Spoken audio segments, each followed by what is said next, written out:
So இது டே 2 at Pondicherry. So day 1 பார்க்காதவங்க போய் பார்த்துட்டு வந்துடுங்க. நான் டிஸ்கிரிப்ஷனில் லிங்க் கொடுக்குறேன். ஸோ டே 2 நாங்கள் கிளம்பி எங்கே போகலாம் அப்படின்றது பிளான்னா ஆரோவில் போகலாங்கிறது தான். ஸோ ஆரோவில் வந்து நாங்கள் இருக்கிற இடத்துலேருந்து கொஞ்சம் தூரம் ட்ராவல் பண்ணி போகிற மாதிரி தான் இருந்தது. கொஞ்சம் தூரம் இல்லை, கொஞ்சம் அதிகமான தூரம் தான். பட் நாங்கள் பைக்லேயே தான் போனோம். ஸோ ரொம்ப வெயில் வந்துடும் அப்படிங்கிறதுனால கொஞ்சம் ஏர்லியராக தான் கிளம்பினோம். பட் இருந்தாலும் லேட்டாக தான் போனோம். வழக்கம் போல் ChatGPT கிட்ட ஒரு நல்ல ரெஸ்டாரண்ட் சஜஸ்ட் பண்ண சொல்லி அங்கே போயிட்டு காலைல பிரேக்ஃபாஸ்ட் சாப்பிட்டுட்டு கிளம்பிட்டோம். நம்ம ChatGPT சொன்ன அந்த ரொம்ப ரொம்ப ஃபேமஸான ஒரு ரெஸ்டாரண்ட் இது தான், சத்குரு ரெஸ்டாரண்ட். ஸோ பாண்டிச்சேரியில் நான் செலவு பண்ண ₹1 கூட ப்ரமோஷன் கிடையாது. எல்லாமே என்னோடய ஓன் மணி தான். அதை நான் முன்னாடியே சொல்லிடுறேன். ஸோ இந்த ரெஸ்டாரண்ட் பொறுத்த வரைக்கும் ஆம்பியன்ஸ் சூப்பராக இருந்துச்சு. ரொம்ப நீட் அண்ட் க்ளீனாக இருந்துச்சு. சர்வீஸ் ரொம்ப நல்லா இருந்துச்சு. ப்ரைஸ் ஓகேவாக தான் இருந்துச்சு. ரொம்ப ரீசனபிள் சொல்ல முடியாது, அதுக்காக ரொம்ப அதிகம்னு சொல்ல முடியாது. ஓகேவாக இருந்துச்சு. ஒரு டீசெண்டான ரெஸ்டாரண்ட். ஸோ சாப்பிட்டு முடிச்சுட்டு கூகுள் மேப்பில் ரூட்டை போட்டுட்டு நாங்கள் ஆரோவில் கிளம்பிட்டோம். ஸோ ஆரோவில் பொறுத்த வரைக்கும் எங்களுக்கு எந்த ஐடியாவுமே கிடையாது. ஆரோவில்னு ஒன்று இருக்குங்கிறதே ChatGPT சொல்லி தான் பாண்டிச்சேரி வந்ததுக்கப்புறம் தான் எனக்கு தெரியும் பர்சனலி.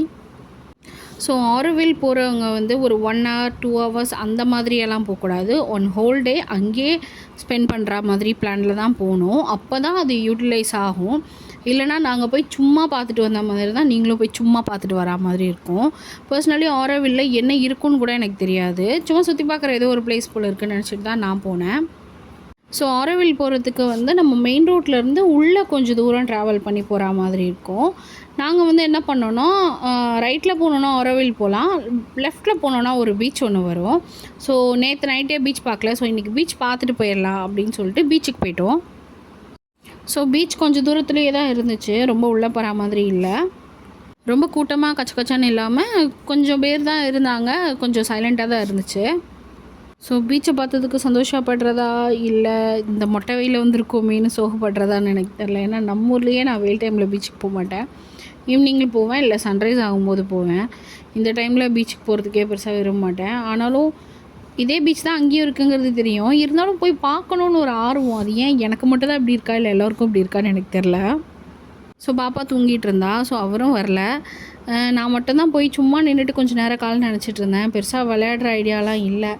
ஸோ கொஞ்சம் நேரம் நின்றுட்டு அப்புறம் டைம் ஆச்சுன்னு சொல்லிட்டு ஆரோவிலுக்கு கிளம்பிட்டோம். ஸோ இந்த பீச் பொறுத்த வரைக்கும் நிறைய கடையெல்லாம் கிடையாது, ரொம்ப கம்மியான ஷாப்ஸ் தான் இருந்துச்சு. அண்ட் ரொம்ப கூட்டமாகவும் இல்லை, நிறைய ஃபேமிலிஸ் இருந்தாங்க. ஸோ தைரியமாக தான் இருந்துச்சு. கூட 2-3 போலீஸ் கூட நின்றுட்டு இருந்தாங்க. ஸோ அப்படியே வண்டியை திருப்பி ஆரோவில் போனோம். ஸோ ஆரோவில் போகிற வழியில் என்ன ஒரு பெனிஃபிட்னால், நிறைய மரம் இருந்ததுனால நமக்கு வந்து ரொம்ப வெயில் தெரியல, நல்லா பீஸ்ஃபுல்லாக இருந்துச்சு. பட் அதுக்காக ஃபுல்லாகவே மரம் கிடையாது. கொஞ்சம் மரம் இருந்துச்சு, கொஞ்சம் மரம் இல்லாமலும் இருந்துச்சு.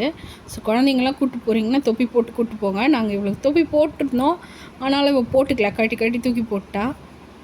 பட் கார் கொஞ்சம் பெஸ்ட்டாக இருக்கும் இந்த மாதிரி டைமில் போகிறதுக்கு. ஸோ இங்கே போகிற வழியில் நிறைய கஃபே, ரெஸ்டாரண்ட், அப்புறம் ஷாப்ஸ் நிறைய இருந்துச்சு. ஸோ நாங்கள் இறங்கி வழியில் ஷாப்பிங் பண்ணிகிட்டே தான் போனோம்.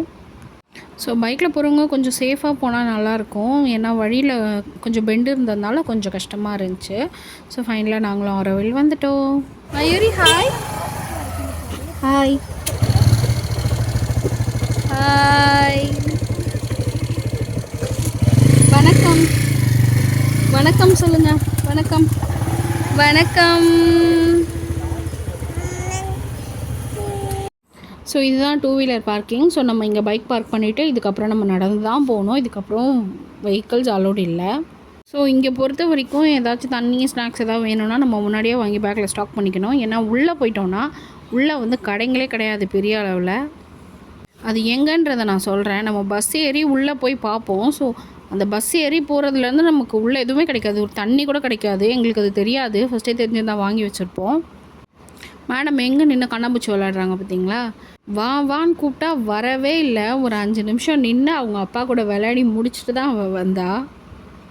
உச்சி வெயிலில் கண்ணாம்பூச்சி விளையாடுறவங்க அப்பாவும் பொண்ணாக தான் இருப்பாங்க, வேறு யாரும் விளையாட மாட்டாங்க இதெல்லாம். அங்கே உள்ள இந்த இன்சென்ஸ் ஷாப் இருந்துச்சு. ஸோ இங்கேயும் ஒரு குட்டி ஷாப்பிங் பண்ணோம்.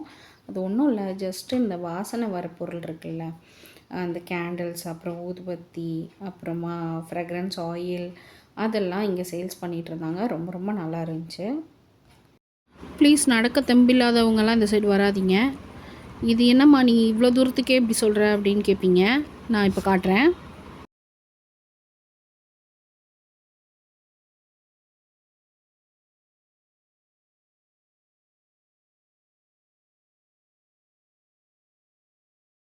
இதுதான் ஆரோவில்லோட மெயின் என்ட்ரன்ஸ். ஸோ இது வழியாக தான் போகணும். டைமிங் பார்த்திங்கன்னா 9:30 to 4:45 வரைக்கும் போட்டிருந்தாங்க. ஸோ 9:30க்கு நம்ம அங்கே இருக்கிற மாதிரி போனோன்னா உள்ளே நிறைய ஆக்டிவிட்டீஸ்லாம் கண்டக்ட் பண்ணுவாங்க. ஸோ அதுக்கு அவங்க டைம் ஸ்லாட் வச்சுருப்பாங்க. அந்த டைமில் மட்டும்தான் நம்ம அட்டென்ட் பண்ண முடியும். நாங்கள் போய் ஆரோவில்லில் பார்த்தது வந்து ஜஸ்ட்டு ஒரு சைட் சீயிங் மாதிரி ஒரு ப்ளேஸ் வச்சுருந்தாங்க. அங்கே நின்றுட்டு தூரமாக ஒரு கோயில் மாதிரி ஒரு செட்டப்பு. நாங்கள் நினச்சோம் உள்ளே போய் தான் பார்க்க போகிறோன்னு. பட் உள்ளெல்லாம் எங்களை அலோவ் பண்ணல. அதுவும் ரொம்ப தூரத்தில் இருந்துச்சு. அது சுற்றி வேறு ஏதோ ஒர்க் வேறு போயிட்டு இருந்துச்சு. ஸோ இங்கேருந்து அதை பார்த்துக்கிறது உள்ளே கடவுள் இருப்பாருங்கிற மாதிரி இதில் போட்டிருக்கு. இதை படிச்சிங்கன்னா எனக்கு ஒன்றும் புரியலை. புரிஞ்ச வரைக்கும் நான் சொல்கிறேன். ஸோ இது இருக்குது இல்லையா? ஸோ இந்த மாதிரி ஒரு ஹாஃப் சர்க்கிளுக்கு ஒரு ஸ்ட்ரக்சர் ஒன்று வச்சுருக்காங்க. ஸோ அதோட நடுவில் தான் கடவுள் இருப்பாருங்கிற மாதிரி இவங்க வந்து சொல்கிறாங்க. கடவுள்னால் எக்ஸாக்டாக அந்த சாமி இந்த சாமின்னு பேர்லாம் கிடையாது. கடவுளை மீறின ஒரு சக்தி உள்ளே இருக்குது அப்படிங்கிற மாதிரி தான் அவங்க சொல்லியிருக்காங்க. என் புரிதலுக்கு எட்டுனது இவ தான். உங்களுக்கு யாராச்சும் இதை பற்றி டீட்டெயிலாக தெரியும்னா எனக்கு கமெண்ட்டில் சொல்லுங்கள். ஸோ அப்படியே அங்கேருந்து வெளியே வந்தோம்னா இந்த மாதிரி குட்டி குட்டியாக டென்ட்டு போட்டு உட்காந்துருப்பாங்க. ஸோ அவங்கக்கிட்ட தான் நம்ம போயிட்டு கேட்கணும். அவங்க தான் ஒர்க் ஷாப்ஸ் எந்தெந்த டைம் கண்டக்ட் பண்ணுவாங்க அதெல்லாமே சொல்லுவாங்க. ஸோ இதில் வந்து பாட்ரி ஒர்க் ஷாப் பண்ணுவாங்க. ஜுவல் மேக்கிங், சூப் மேக்கிங் அந்த மாதிரி நிறைய விஷயங்கள் பண்ணுறாங்க. டான்ஸ் வரைக்கும் பண்ணுறாங்க. பட் நமக்கு அதுக்கு எல்லாமே அவங்க அலாட்டட் டைம், அந்த டைம் மட்டும் தான் போக முடியும். மற்ற டைம்லாம் நம்ம வெயிட் பண்ணி தான் போகிற மாதிரி இருக்கும். ஸோ அங்கே பஸ்ஸுக்கு வெயிட் பண்ணிகிட்டு இருந்த டைமில் நான் இந்த கடையை பார்த்தேன். இந்த கடையில் எப்படின்னா கிராஃப்ட் ஃப்ரம் வேஸ்ட் அப்படின்னு சொல்லுவாங்கள்ல, வேஸ்ட்டாக இருக்கிற பொருள்லேருந்து கிராஃப்ட் செஞ்சு அதுக்கே ஒரு கடை வச்சுருந்தாங்க. பட் நான் ஒன்றுமே வாங்கலை. ஸோ பஸ் இப்படி தான் இருக்கும். பஸ்ஸுக்கு வெயிட் பண்ண டைம்லேயே நான் வந்து கிழிஞ்ச துணி மாதிரி ஆகிட்டேன். அப்புறம் பஸ்லேருந்தும் இறங்கி கொஞ்சம் தூரம் நடந்து போகணுன்னு சொன்னாங்க. அதுதான் ரொம்ப கொடுமையான விஷயம். ஸோ நான் சொன்னேன்ல, தண்ணி கூட கிடைக்காத ஒரு பிளேஸ்னால் அது இதுதான். இந்த பஸ்லேருந்து இறக்கி விடுறாங்க இல்லையா, ஸோ அதுக்கப்புறம் நமக்கு தண்ணி கூட கிடைக்காது. அங்கேருந்து நடந்து தான் நாங்கள் போக வேண்டிய பிளேஸ்க்கே போனோம். நீங்கள் அந்த கோயில் மாதிரி இருக்கிற செட்டப் இருக்குது இல்லையா, ஸோ அதை எப்படி சொல்கிறதுன்னு எனக்கு தெரியல. அந்த செட்டப் நீங்கள் பார்க்கணும் அப்படின்னா முடிஞ்ச அளவுக்கு ஈவினிங் போங்க, ஏர்லி மார்னிங் போயிடுங்க. ஸோ எனக்கு சொன்னவங்களும் உள்ள நேச்சர் நல்லா இருக்கும்னு தான் சொன்னாங்க. ஸோ இதுதான் அந்த நேச்சர், பார்த்துக்கோங்க நல்லா. ஸோ ஃபைனலி நடந்து நம்ம வந்து சேர வேண்டிய பிளேஸ்க்கும் வந்து சேர்ந்துட்டோம். இங்கே எல்லோரும் வெளியே வெயிட் பண்ணுறது, வெளியே க்யூ இருக்குது, உள்ளே போய் சாமி கும்பிடலான்னு இல்லை. அந்த தூரத்தில் இருக்க கோயிலை இந்த தூரத்தில் இருந்து பார்க்குறதுக்காக தான் எல்லோரும் வெயிட் பண்ணிருக்காங்க. நான் உங்களுக்கு காட்டுறேன் பாருங்கள், அது எங்கே இருக்குது பாருங்கள். ஸோ அந்த லாஸ்ட்டில் இருக்குது. நம்ம அதுக்குள்ளே போகிறதுக்கு சான்ஸ் கிடைக்குமா இல்லையாங்கிறது கூட என்னால் உட்காந்து அங்கே விசாரிக்கிறதுக்கு தெம்பு கிடையாது. அதனால கிளம்பி வந்துட்டோம். நாங்கள் தெரியாமல் இந்த உச்சி வெயிலில் வந்ததுனால எதுவுமே எங்களால் அங்கே எக்ஸ்ப்ளோர் பண்ண முடியல. அதை பற்றின வாசகங்கள்லாம் வெளியே எழுதியிருந்தாங்க. என் பொண்ணு அந்த வாசகம் போர்டு தான் சாமின்னு நினச்சி தொட்டு கும்பிட்டுட்டு இருந்தா. எவ்வளோ வெயில் அடிக்குது பாருங்கள். கரெக்டாக உச்சி வெயில் மேலே நிற்கிது. அந்த டைமுக்கு போய் மாட்டிக்கிட்டோம். நாங்கள் வந்ததுக்கு சாப்பிட வச்சு செய்யலான்னு பக்கத்தில் இருந்த ஒரு ரெஸ்டாரண்ட்டுக்கு போயிருந்தோம். அதுதான் நாங்கள் பண்ண 2வது தப்புன்னு நினைக்கிறேன். ரெஸ்டாரண்ட் என்னமோ பார்க்குறதுக்கு நீட்டாக, கிளாஸியாக, சூப்பராக, ஆம்பியன்ஸ் எல்லாம் நல்லா இருந்துச்சு, சர்வீஸும் சூப்பராக இருந்துச்சு, அதெல்லாம் குறையே சொல்ல முடியாது. பட் பில்லு தான் செம்ம காஸ்ட்லி, ரொம்ப காஸ்ட்லி. இந்த ரெஸ்டாரண்ட் வந்து அங்கே ஆரோவில் உள்ளேயே இருக்கிற ஒரே ஒரு ரெஸ்டாரண்ட் இதுதான் நினைக்கிறேன். It's a non veg restaurant. ஒரே ஒரு கப் தயிருக்கு மட்டுமே ஒரு 150 ருபீஸ் சார்ஜ் பண்ணுற அளவுக்கு காஸ்ட்லியான ரெஸ்டாரண்ட் இது. இன்றைக்கி போனதுலேயே என்ஜாய் பண்ண ஒரே விஷயம் பீச் மட்டும்தான்.